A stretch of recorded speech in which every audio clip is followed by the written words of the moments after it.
Telangana BJP అధ్యక్షుడి ఎన్నిక చివరి దశకు చేరింది. అధ్యక్షుడిని ఏకగ్రీవంగా ఎన్నుకునేందుకు అధిష్టానం ప్రయత్నాలు చేస్తోంది. ఆశావాహులతో సంప్రదింపుల కోసం శోభా కరంద్లాజేని నియమించారు. హైకమాండ్ ఆదేశాలతో శోభా కరంద్లాజే తెలంగాణకు రానున్నారు. అధ్యక్ష పదవి రేసులో ఈటల రాజేందర్, బండి సంజయ్, ధర్మపురి అరవింద్, రఘునందన్ రావు ఉన్నారు. కొత్తగా డీకే అరుణ, మురళీధర్ రావు పేర్లు తెరపైకొచ్చాయి. ఆర్ఎస్ఎస్ నేపథ్యం ఉన్నవారికే పదవి ఇవ్వాలని సీనియర్ నేతలు చెప్తున్నారు. మరోవైపు కొత్త వారికి ఇస్తేనే పార్టీ బలపడుతుందని మరికొందరు వాదిస్తున్నారు.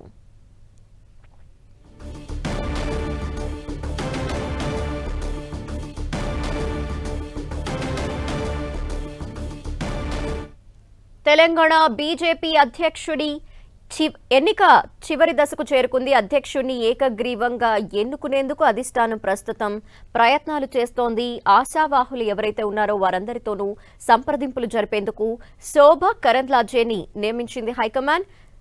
అయితే హైకమాండ్ ఆదేశాలతో శోభా కరంద్లాజే తెలంగాణకి రాబోతున్నారు. అధ్యక్ష పదవిలో ఈటల రాజేందర్, బండి సంజయ్, ధర్మపురి అరవింద్, రఘునందన్ రావు ఉన్నారు. అయితే కొత్తగా డీకే అరుణ, మురళీధర్ రావు పేర్లు కూడా తెరపైకొచ్చాయి. మరి ఆర్ఎస్ఎస్ నేపథ్యం ఉన్న వారికే పదవి ఇవ్వాలని సీనియర్ నేతలు కోరుతూ ఉండగా కొత్త వారికి ఇస్తేనే బలపడుతుంది పార్టీ అని మరికొందరు వాదిస్తున్న నేపథ్యంలో డెసిషన్ చివరి దశకి చేరుకుంది. దీనిపై డీటెయిల్స్ మా ప్రతినిధి అజయ్ అందిస్తారు. అజయ్, బీజేపీ రాష్ట్ర అధ్యక్షుడి ఎన్నిక అనేది చివరి దశకు చేరుకుంది. గత 6 నెలలుగా బీజేపీ సంస్థాగత ఎన్నికలు వరుసగా నిర్వహిస్తూ వస్తుంది. ముందుగా ఏదైతే సభ్యత్వ నమోదు కార్యక్రమం, ఆ తర్వాత బూత్ అధ్యక్షుల ఎన్నికలు, ఆ తర్వాత మండలాధ్యక్షుల ఎన్నికలు, ఆ తర్వాత జిల్లా అధ్యక్షుల ఎన్నికలు. జిల్లా అధ్యక్షుల ఎన్నికలు 2 రోజుల క్రితమే బీజేపీ ప్రకటించినటువంటి పరిస్థితి కనబడుతుంది. అయితే 50% జిల్లాలకు అధ్యక్షులను ప్రకటించడంతో రాష్ట్ర అధ్యక్షుని ఎన్నికకు ఎలిజిబిలిటీ వచ్చిందని చెప్పుకోవచ్చు. అన్ని స్థాయిలలో 50% కంప్లీట్ అయితేనే తప్ప ఆ తర్వాత దశకు ఎలిజిబిలిటీ అనేది ఉంటుంది.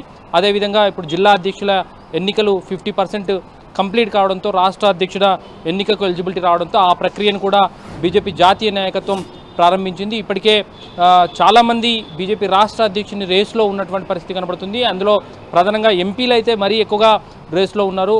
అందులో ముందు వరుసలో వచ్చేసి మల్కాజ్గిరి నుండి ఎంపీగా ఉన్నటువంటి ఈటల రాజేందర్, కరీంనగర్ ఎంపీ కేంద్ర మంత్రి బండి సంజయ్, అదేవిధంగా ఏదైతే నిజామాబాద్ ఎంపీ ధర్మపురి అరవింద్, అదేవిధంగా మెదక్ ఎంపీ రఘునందన్ రావు, వీరు ముందు వరుసలో రేసులో ఉన్నటువంటి పరిస్థితి. అదేవిధంగా బీజేపీ సీనియర్ నేతలు, ఆర్ఎస్ఎస్ బ్యాక్గ్రౌండ్ ఉన్నటువంటి నేతల్లో భాగంగా ఎక్స్ఎమ్మెల్సీ రామచంద్రరావు కూడా రేసులో ఉన్నారు. ఇవన్నీ ముందు నుండి వినబడుతున్నటువంటి పేర్లు. అయితే కొత్తగా మరొక 2 పేర్లు కూడా తెరపైకి రావడం జరిగింది. బీజేపీ సీనియర్ నేత, బీజేపీ జాతీయ స్థాయిలో కూడా ప్రధాన కార్యదర్శిగా పనిచేసినటువంటి నేత మురళీధర్ రావు పేరు కొత్తగా తెరపైకి వచ్చింది. అదేవిధంగా మహబూబ్నగర్ ఎంపీ డీకే అరుణ పేరు కూడా తెరపైకి వచ్చినటువంటి పరిస్థితి. అయితే ఇందులో ఎవరిని రాష్ట్ర అధ్యక్షుడి పదవి వరిస్తుందన్నది వేచి చూడాల్సిన అవసరం అయితే ఉంది. అయితే ఏకగ్రీవంగా ఎన్నుకునేందుకు ప్రయత్నాలు ముమ్మరం చేస్తున్నారు. ఇప్పటికే జిల్లా అధ్యక్షులకు సంబంధించి అన్ని స్థాయిలలో 3 పేర్లు నామినేషన్లు దాఖలు చేసినటువంటి పరిస్థితి. ఇక్కడ కూడా ఏకగ్రీవంగా ఎన్నుకున్నటువంటి పరిస్థితి లేదు. అయితే ఆ తర్వాత రాష్ట్ర నాయకత్వ సూచనల మేరకు మిగతా ఎవరైతే జిల్లా అధ్యక్షులకు సంబంధించి విడ్రా చేసుకోవడంతో ఎన్నికలు అనేది సజావుగా పూర్తయినటువంటి పరిస్థితి. కొన్ని స్థానాల్లో ఏకగ్రీవం రాకపోవడంతో మధ్యలోనే ఆపివేసినటువంటి పరిస్థితి కూడా మనకు కనబడుతుంది.